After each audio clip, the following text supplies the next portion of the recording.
Bismillahirrahmanirrahim. Assalamualaikum warahmatullahi wabarakatuh. Alhamdulillahirabbil alamin wa bihi nasta'in wa ala umuri dunya waddin. Wassalatu wassalamu ala Rasulillah wa ala alihi wa sahbihi ajma'in wa man tabi'ahu bi ihsanin ila yaumiddin. Asyhadu an la ilaha illallah wa asyhadu anna Muhammadan abduhu wa rasuluh la nabiyya wa la rasula ba'dah. Amma ba'du. Para hadirin yang dimuliakan oleh Allah Subhanahu wa taala, pemirsa yang dimuliakan oleh Allah Subhanahu wa taala dimanapun Anda berada, alhamdulillah atas izin Allah kita bisa berkumpul kembali di kesempatan kali ini, kita bisa berjumpa kembali, bertemu kembali di kesempatan ini. Maka tidak henti-hentinya kita panjatkan syukur kita kepada Allah Subhanahu wa taala. Jangan sampai kita kehabisan alasan untuk selalu bersyukur kepada Allah Subhanahu wa taala bagaimanapun keadaan kita saat ini, karena Allah Subhanahu wa taala pasti memiliki hikmah tersendiri yang Allah telah simpan dalam kehidupan kita, dan itu bisa kita dapatkan, bisa kita ketahui saat kita mensyukuri segala sesuatu apa yang Allah berikan dalam kehidupan kita. Selanjutnya, salawat dan juga salam terus terkirimkan kepada suri tauladan kita Nabi Muhammad SAW, dan juga kepada para sahabat-sahabatnya, keluarga-keluarga beliau yang mulia, dan pengikut setia beliau sampai hari kiamat nanti. Para pemirsa yang mulia dimanapun Anda berada, insya Allah di kesempatan kali ini kita akan melanjutkan kembali pembahasan kitab Bidayatul Hidayah karangan Hujjatul Islam Imam Al-Ghazali rahimahullah. Dan kita kemarin telah selesai membahas tentang adab-adab masuk ke kamar mandi. Dan saat ini kita akan melanjutkan pembahasan yaitu tentang adab-adab berwudu. Kita masih berbicara tentang rutinitas kegiatan seorang muslim yang dia lakukan ketika baru bangun dari tidurnya. Dimulai dari berusaha bangun sebelum subuh, kemudian saat bangun pertama kali yang ia lakukan adalah berzikir, bersyukur kepada Allah Subhanahu wa taala atas kesempatan hidup yang telah diberikan kepadanya hari itu dengan membaca Alhamdulillahilladzi ahyana ba'da ma amatana wa ilaihin nusyur. Setelah itu bangun, mengganti pakaian, meniatkan untuk menutup aurat karena Allah Subhanahu wa taala. Selanjutnya masuk ke kamar mandi, membuang hajat dan melakukan hal-hal yang diperlukan di dalam kamar mandi. Dan setelah itu yang dilakukan pertama kali sebelum masuk kepada bab berwudu atau adab-adab berwudu adalah bersiwak.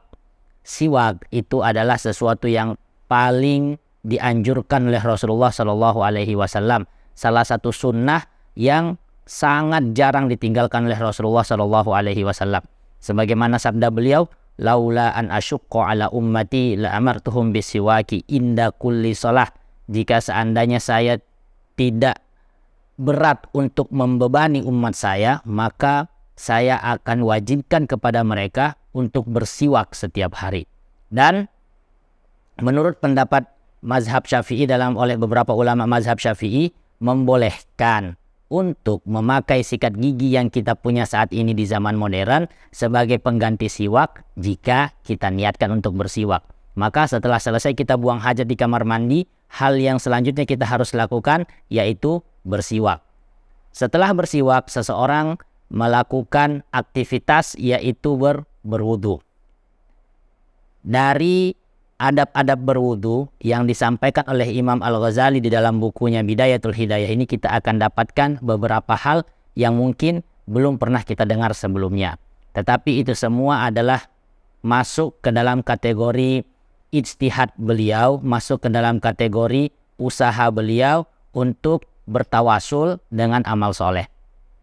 Walaupun mungkin di beberapa pendapat ulama yang lain kita akan mendapatkan pendapat yang berbeda dari beliau. Dan ini dalam bab fikih adalah hal yang sangat luas, maka yang manapun yang kita lakukan itu, apapun yang kita lakukan selama masih memiliki dalil yang benar dari Al-Quran dan Sunnah, maka insya Allah ibadah kita diterima oleh Allah Subhanahu wa taala. Para pemirsa yang dimuliakan oleh Allah Subhanahu wa taala dimanapun Anda berada, kemudian dalam proses berwudu yang dijelaskan dalam kitab Bidayatul Hidayah, itu kita memulai dengan bacaan Bismillahirrahmanirrahim.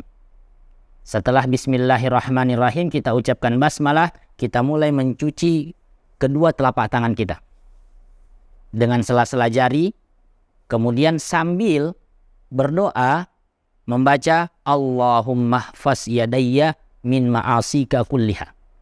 Doa-doa ini yang disematkan oleh Imam Al-Ghazali dalam setiap gerakan wudhu yang merupakan hal yang mungkin jarang kita dapatkan di kehidupan sehari-hari kita. Maka Imam Ghazali menganjurkan saat seseorang membasuh kedua telapak tangannya itu berdoa di dalam hatinya, ya Allah, jagalah kedua tanganku dari berbuat maksiat kepadamu.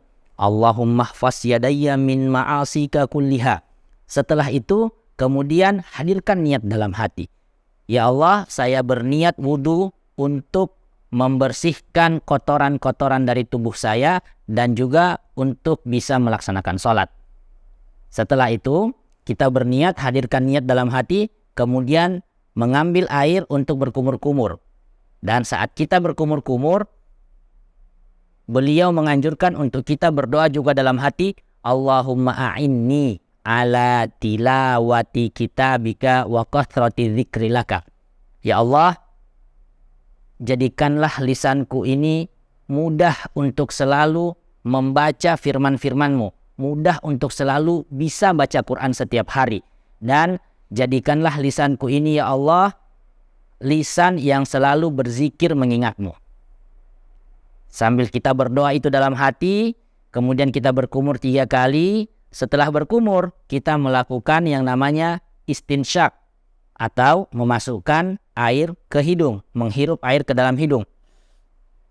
Dan ketika kita melaksanakan istinsyak, doakan juga dalam hati kita, kita hadirkan doa dalam hati kita, Allahumma arihni jannatika wa anta radin anni. Atau yang artinya, ya Allah, biarkanlah saya bisa mencium wanginya surgamu ya Allah, dan masukkanlah ke dalam surgamu, masukkanlah saya ke dalam surgamu dan engkau ridho kepadaku. Kita mau berdoa pakai yang bahasa Arabnya atau bahasa Indonesia itu tidak ada masalah. Kemudian ketika istinsyak, yang dilakukan setelahnya adalah istinthar atau membuang air yang masuk lewat hidung tadi. Kemudian sambil membuang air tersebut, kita hadirkan juga doa dalam hati, Allahumma inni a'udzubika min raihatin nar. Ya Allah, aku berlindung kepadamu dari buruknya bau api neraka dan buruknya neraka. Maka ini semua mulai dari mencuci kedua telapak tangan, berkumur-kumur, istinsyak dan istinthar itu dilakukan 3 kali sebagaimana dalam mazhab Syafi'i. Kemudian juga setelah itu beliau mengatakan sambil terus menghadirkan niat dalam hati, kita lanjutkan kepada membasuh wajah. Bagian wajah yang harus dibasuh itu mulai dari ujung atas kepala, tempat awal pertama tumbuhnya rambut, memanjang sampai ke dagu, tempat tumbuhnya jenggot. Kemudian melebar dari bagian telinga yang ini, sebelah kanan, yang ada benjolan sedikit ini, melebar sampai ke benjolan yang sampingnya di sebelah kiri di bagian telinga lainnya.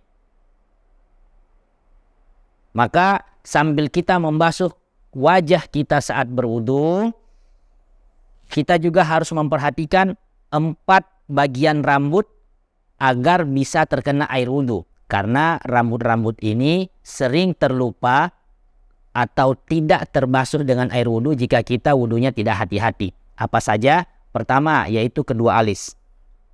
Kemudian yang kedua, kumis dan juga jenggot. Maka disunahkan ketika orang yang memiliki jenggot lebat untuk menyela-nyela jenggotnya saat membasuh wajah. Kedua alis, kumis dan jenggot, bulu mata, dan terakhir bagian cambang, tempat tumbuhnya rambut-rambut halus di samping bagi laki-laki. Maka bagian-bagian ini harus kita perhatikan betul-betul ketika hendak membasuh wajah saat kita berwudu. Kemudian kita berwudu, membasuh wajah kita sambil berdoa di dalam hati, Allahumma nawwir wajhi binurika yauma tabiyaddul wujuh wa taswaddul wujuh. Ya Allah, ya Rabb, berikanlah cahaya kepada wajahku ketika di hari kiamat nanti. Kita lakukan itu sebanyak 3 kali. Kemudian setelahnya membasuh tangan mulai dari siku, minimal siku, maksimal bisa lebih dari siku, ke bawah sampai ke jari-jari. Mulai dari yang kanan. Kemudian ketika kita membasuh tangan kita, jangan lupa untuk berdoa juga, mengucapkan di dalam hati, Allahumma a'tini kitabi biyamini wa anta radin anni wa hasibni hisaban yasiran. Ya Allah, berikanlah bukuku, buku catatan amalanku lewat tangan kananku ini ya Allah. Atau jadikanlah tangan kananku ini ya Allah tangan yang menerima buku catatan amalanku nanti di hari kiamat. Kemudian ketika kita membasuh tangan kiri, itu juga sama, dari siku minimal sampai ke bawah, maksimal boleh sampai di atas siku, dan juga sambil berdoa dalam hati, Allahumma inni a'udzubika an tu'tiyani kitabi bishimali. Ya Allah, janganlah engkau jadikan aku menerima buku catatan amalanku dengan tangan kiri, au mi wara'i zahri, atau dari bagian belakangku. Ini semua berdasarkan firman-firman Allah dalam Al-Quran, bahwa orang-orang yang mendapatkan buku catatan amalannya dan dia menerima dengan tangan kanannya di hari kiamat nanti adalah orang-orang yang beruntung. Tetapi orang-orang yang menerima buku catatan amalannya, dia ambil dengan tangan kirinya atau dia ambil dari bagian belakangnya, ini orang-orang yang merugi. Dan tentunya Allah lah yang maha kuasa, yang akan menggerakkan anggota tubuh kita yang mana nanti ketika kita hendak menerima buku catatan amalan kita di hari kiamat. Tentunya kita sangat berharap semoga kita semua termasuk golongan yang bisa mendapatkan buku catatan amal kita, menerimanya dengan tangan kanan kita. Maka inilah salah satu hal yang mendasar dari Imam Ghazali. Beliau mencoba bertawasul dengan amal soleh. Ketika setiap anggota gerakan wudhu, beliau sematkan doa-doa tertentu agar bisa menjadi amal soleh buat dirinya dan buat diri kita semua juga. Kemudian selesai dari bagian tangan, kita lanjut ke bagian kepala. Ke bagian kepala itu mengambil air sedikit dan membasuh dari awal kepala sampai bagian belakang di tengkuk, kemudian kembali lagi ke depan. Ini sebanyak 1 kali. Kemudian dilakukan sampai 2 dan 3 kali. Kemudian sambil membaca, Allahumma harrim sya'ri wa basyari 'alan nar. Ya Allah, haramkanlah, jauhkanlah rambutku serta kulitku dari api neraka. Setelah itu kita membasuh kedua telinga. Membasuh kedua telinga mengikuti alur-alur yang ada di telinga kita, sambil memasukkan sedikit ke dalam lubang telinga. Kemudian sambil membaca apa yang dibaca ketika kita membasuh kedua telinga kita, Allahumma ja'alni minal ladzina yastami'unal qawla fayattabi'una ahsanah. Ya Allah, jadikanlah saya orang yang mendengar hal-hal yang baik dan mengikuti hal-hal yang baik pula. Setelah kita selesai membasuh kepala, juga membasuh kedua telinga, itu dilakukan juga sebanyak 3 kali. Selanjutnya yang terakhir yaitu membasuh kedua kaki kita, dimulai dari yang kanan. Dimulai dengan bagian mata kaki paling minimal atau maksimal bisa lebih di atas mata kaki, dan jangan lupa dibasuh sampai ke bawah dan juga di sela-sela di jari-jari kaki kita. Sambil ketika membasuh bagian kanan kaki itu kita membaca Allahumma tsabbit qadami ala siratil mustaqim. Ya Allah, berikanlah keteguhan kepada kaki saya ketika melintas di atas siratul mustaqim. Kemudian itu dilakukan 3 kali dan kita pindah ke kaki kiri dengan cara yang sama, dilakukan 3 kali pula dengan membaca Allahumma inni a'udzubika an tazilla qadami ala siratil mustaqim. Ya Allah, aku berlindung kepadamu dari tergelincirnya kakiku ketika melintas di atas siratul mustaqim. Kemudian setelah selesai berwudu, kita membaca doa setelah wudu. Bismillahirrahmanirrahim. Asyhadu an la ilaha illallah wa asyhadu anna Muhammadan abduhu wa rasuluh.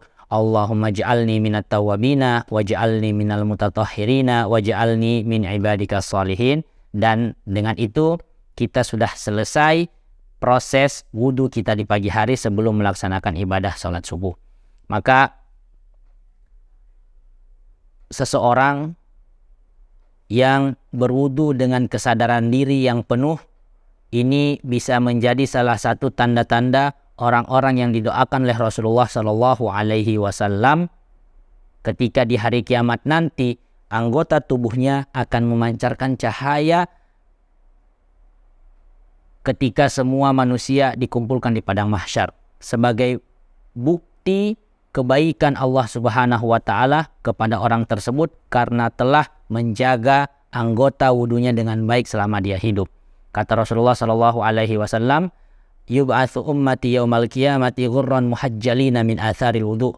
Bahwa setiap anggota tubuh kita yang terbasuh dengan air wudu itu akan memancarkan cahaya yang sangat bersinar. Ghurran muhajjalin min atharil wudu.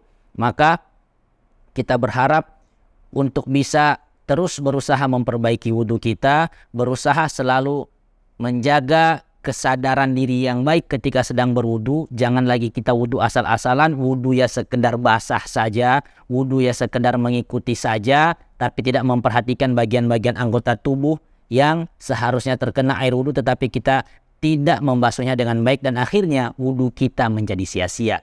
Jika wudu kita tidak benar, otomatis sholat kita tidak sah.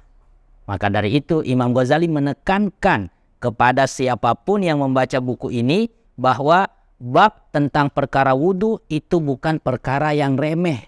Harus diperhatikan baik-baik. Hadirkan doa dalam setiap anggota tubuh kita dengan harapan semoga Allah menerima amal ibadah kita dan wudu kita menjadi sempurna. Para pemirsa yang dimuliakan oleh Allah Subhanahu wa taala dimanapun Anda berada, maka inilah proses kegiatan seorang muslim yang disunnahkan oleh Nabi Muhammad SAW di pagi harinya. Mulai dari berusaha bangun tidur sebelum subuh, kemudian yang kedua yaitu membaca zikir, membaca doa bangun tidur. Yang ketiga, ganti pakaian untuk siap-siap sholat dengan meniatkan, ya Allah, pakaian ini untuk menutup aurat saya karena Allah Subhanahu wa taala. Kemudian yang keempat, membuang hajat di dalam kamar mandi dengan adab-adab yang sudah kita jelaskan sebelumnya. Masuk dengan kaki kiri, membaca doa Allahumma inni a'udzubika minal khubuthi wal khaba'is, dan seterusnya sampai kita keluar dengan kaki kanan sambil membaca Ghufranaka alhamdulillahilladzi adhaba 'anil adza wa afani. Kemudian setelah itu bersiwak. Kemudian setelah bersiwak kita berwudu, dan setelah berwudu salat sunnah 2 rakaat sebelum subuh. Atau kalau kita belum sempat witir sebelumnya, kita bisa sholat witir terlebih dahulu sebelum masuk waktu subuh. Maka jika hal ini bisa kita praktekkan, 7 langkah ini bisa kita praktekkan dalam sehari-hari kita, Nabi SAW mendoakan kepada umatnya keberkahan kepada orang-orang yang bisa melakukan hal-hal ini. Karena dalam hadis itu Nabi SAW mengatakan, "Idza nama ahadukum yaqidu syaitanu fi riqabihi," yaitu setan ketika anak-anak Adam itu tertidur akan mengikat leher-leher mereka dengan 3 ikatan. Dengan 3 ikatan. Fa idistaiqadha wa dzakarallah. Jika seseorang bangun, kemudian ketika bangun dia langsung berzikir mengingat Allah, tidak buka cek status WA atau cek status Facebook, cek status IG dan lain-lain, tapi langsung berzikir mengingat Allah, inhallat uqdah, akan terlepas 1 ikatan. Kemudian setelah itu jika dia bangun pergi berwudu, akan terlepas ikatan yang kedua. Dan jika dia sholat, akan terlepas ikatan yang ketiga. Dan apa janji Nabi Muhammad, apa doa Nabi Muhammad kepada orang-orang ini, kepada golongan yang mampu mengerjakan hal ini? Kata beliau, asbaha nasyiton thayyiban nafsi. Akan jadi energik, akan jadi semangat dia bekerja di hari itu. Tidak ada rasa malas-malas sama sekali. Kemudian juga hatinya, pikirannya itu selalu positif. Maka kita yang ingin mencari pagi yang cerah, pagi yang bersinar, lakukanlah amalan-amalan ini. Dan sebaliknya kata Nabi Muhammad SAW, jika ikatan-ikatan syaitan tersebut tidak terlepas utuh dari leher kita, maka asbaha khabithan nafsi kaslan. Seseorang akan jadi malas-malasan bekerja, malas-malasan beraktivitas, bawaannya itu pikiran negatif terus, perasaannya itu terlalu banyak khawatir, ragu-ragu, dan semua hal-hal negatif yang masuk ke perasaannya. Maka untuk menjadi sebuah generasi yang bercahaya itu dimulai dari subuh yang bercahaya. Untuk menjadi sebuah generasi yang kokoh, mulai dari aktivitas subuh yang berkah. Oleh karena itu, satu kisah sebelum kita menutup kesempatan ini, kisah tentang Anas bin Malik radhiyallahu taala anhu, sahabat Nabi yang ketika disebutkan kepadanya tentang peristiwa Tustar, peristiwa pembebasan kota Tustar, itu beliau selalu menangis ketika mendengar kata Tustar. Apa alasan beliau menangis? Pengepungan kota Tustar ini dilakukan selama 1 tahun lebih di masa kekhalifahan Umar bin Khattab, dan Anas bin Malik radhiyallahu taala anhu salah satu orang yang mengikut dalam jihad itu. Kemudian selama 1 tahun pengepungan, 1 tahun lebih pengepungan ini, hingga masuklah pada satu hari sebelum menjelang fajar, yaitu ketika azan subuh, kota ini bisa terbuka dan pasukan muslim berbenturan dengan pasukan Romawi saat itu. Pasukan Persia saat itu. Sayangnya yang membuat Anas bin Malik menangis ketika setiap kali mendengar kata Tustar, walaupun kaum muslimin mendapatkan kemenangan di pagi itu, bukan karena terharunya beliau, bukan karena kisah-kisah heroik yang ada di dalamnya, tetapi karena beliau harus terlambat sholat subuh akibat pembebasan kota Tustar. Yang mana kita tahu bahwa seseorang dalam bab-bab fikih manapun itu dibolehkan untuk mengakhirkan sholat subuh jika itu demi peperangan jihad di jalan Allah Subhanahu wa Ta'ala. Hanya tidak seperti itu Anas bin Malik memahaminya. Anas bin Malik memahami tentang bahwa memulai subuh yang baik itu adalah kunci seorang bisa mendapatkan keberkahan hidup yang lebih baik pula. Maka dari itu, mari kita mulai merubah diri kita sekarang, dan kita merubah subuh kita menjadi lebih subuh yang baik, subuh yang produktif demi kebaikan sehari kita di masa-masa yang akan datang. Para pemirsa yang dimuliakan oleh Allah Subhanahu wa Ta'ala dimanapun Anda berada, cukup sekian apa yang bisa kami sampaikan di kesempatan kali ini. Lebih dan kurangnya kami mohon maaf. Kita tutup dengan doa kafaratul majlis. Subhanakallahumma wa bihamdika, asyhadu an la ilaha illa anta, astaghfiruka wa atubu ilaik. Wallahu ta'ala alam, wa sallallahu ala sayyidina Muhammadin, walhamdulillahi rabbil alamin. Wassalamualaikum warahmatullahi wabarakatuh.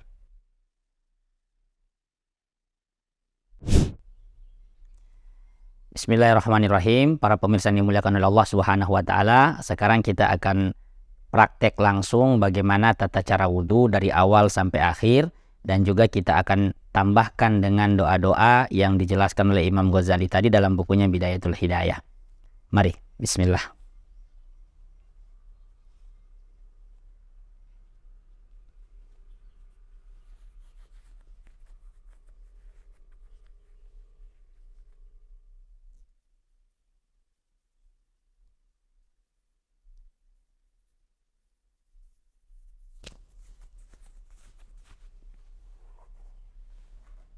Pertama-tama kita mulai dengan membaca Al-Basmalah atau Bismillahirrahmanirrahim. Bismillahirrahmanirrahim. Kemudian kita membasuh tangan kita dengan sela-sela jari, jangan dilupa. Kemudian dalam basuhan ini kita basuh sebanyak 3 kali sambil membaca doa di dalam hati, Allahumma hfaz yadayya min ma'asika kulliha, atau ya Allah, jagalah kedua tanganku dari berbuat maksiat kepadamu. Setelah itu kita hadirkannya dalam hati kita, ya Allah, saya berniat berwudu untuk mengangkat ataupun menghapus kotoran-kotoran dari tubuh saya dan juga agar bisa melaksanakan sholat. Selanjutnya kita ambil air untuk berkumur-kumur.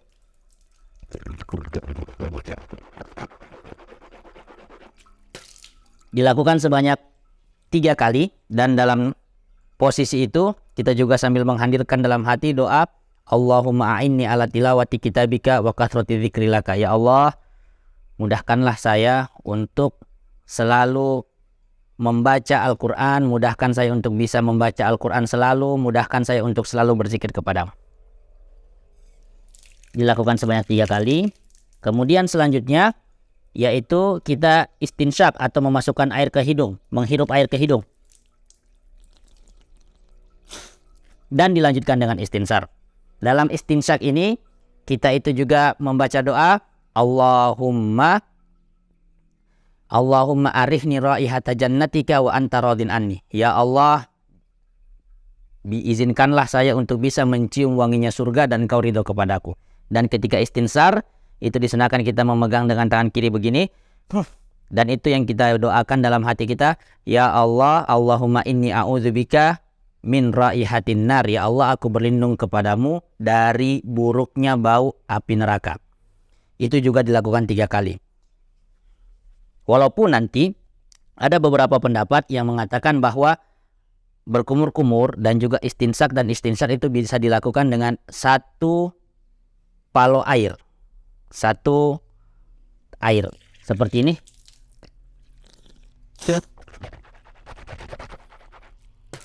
Itu juga bisa. Sebagaimana hadis dari riwayat Utsman bin Affan. Hadis dari riwayat Utsman bin Affan di Sahih Al-Bukhari dan juga Muslim. Kemudian setelah itu, selesai istinsar, kita lanjut ke membasuh wajah. Ingat bahwa wajah yang dibasuh dari bagian atas di sebelah sini, memanjang ke bawah sampai di bagian dagu sini, dan melebar dari bagian benjolan telinga yang di sini sampai ke sisi sebelahnya. Dilakukan membasuh wajah sebanyak 3 kali. Jika kita memiliki jenggot yang tebal, maka disunahkan untuk menyela-nyelanya dengan jari-jari kita. Dan jangan lupa bagian-bagian rambut seperti alis, kemudian juga bulu mata, kumis dan juga jenggot, serta cambang atau bulu-bulu halus yang tumbuh di samping bagian sini. Dan dalam basuhan tersebut, kita doakan dalam hati, Allahumma nawwir wajhi binurika yawma tabyadul wujuh wa taswaddul wujuh. Ya Allah, berikanlah cahayamu pada wajahku ketika di hari kiamat nanti. Dilakukan sebanyak 3 kali. Setelah itu, selesai bagian wajah, kita membasuh tangan mulai dari siku sini minimal sampai ke bawah. Lebih pun tidak ada masalah. Jangan lupa sela-sela jarinya. Ini kita lakukan sebanyak 3 kali. Dan dalam basuhan ini kita baca dalam hati juga, Allahumma a'ti kitabi biyamini wa hasibni hisaban yasiran. Ya Allah, jadikanlah aku menerima buku catatan amalanku dengan tangan kanan saya. Kemudian yang sebelah kiri juga demikian. Kita basuh dari siku sampai ke bawah sebanyak 3 kali. Jangan lupa di sela-sela juga. Dan ketika di sini kita bacakan doa dalam hati, ya Allah, Allahumma inni a'udzubika an tu'tiyani kitabi bishimali. Ya Allah, aku berlindung kepadamu dari mendapatkan menerima buku catatan amalanku ketika di hari kiamat dengan tangan kiri ini, atau min wara'i zahri, atau dari bagian belakang saya. Kemudian setelah itu bagian ke kepala, membasuh kepala dari depan sampai ke tengkuk dan kembali lagi ke depan, itu 1 kali.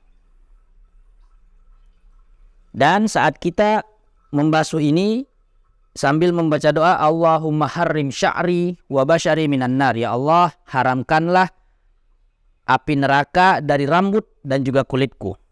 Dan itu dilakukan sebanyak 3 kali sebagaimana dalam mazhab Syafi'i. Walaupun nanti ada juga pendapat ulama yang mengatakan bahwa cukup sekali saja. Bagian kepala yang dibarengi dengan telinga. Tapi kita memakai yang dipisah saat ini. Saat ini kita akan coba praktekkan yang dipisah. Allahumma harrim sya'ri wa basyari minan nar. Kemudian saat membasuh telinga seperti ini.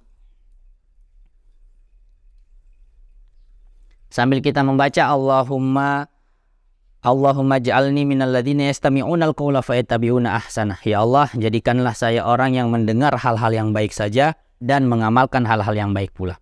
Selesai telinga kita basuh 3 kali, dan yang terakhir adalah bagian kaki.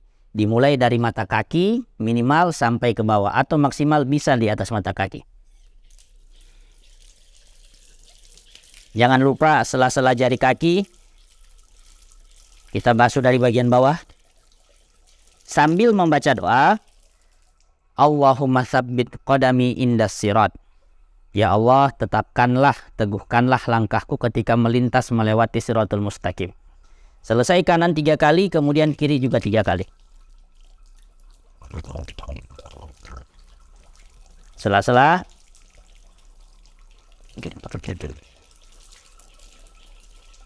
Dan ketika kita membasuh kaki kiri ini, kita juga membaca doa dalam hati.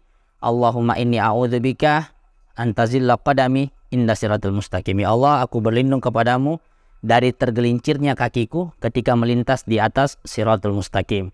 Dan setelah selesai semua ini, maka kita tutup dengan membaca doa setelah wudu. Asyhadu an la ilaha illallah wa asyhadu anna Muhammadan abduhu wa rasuluh.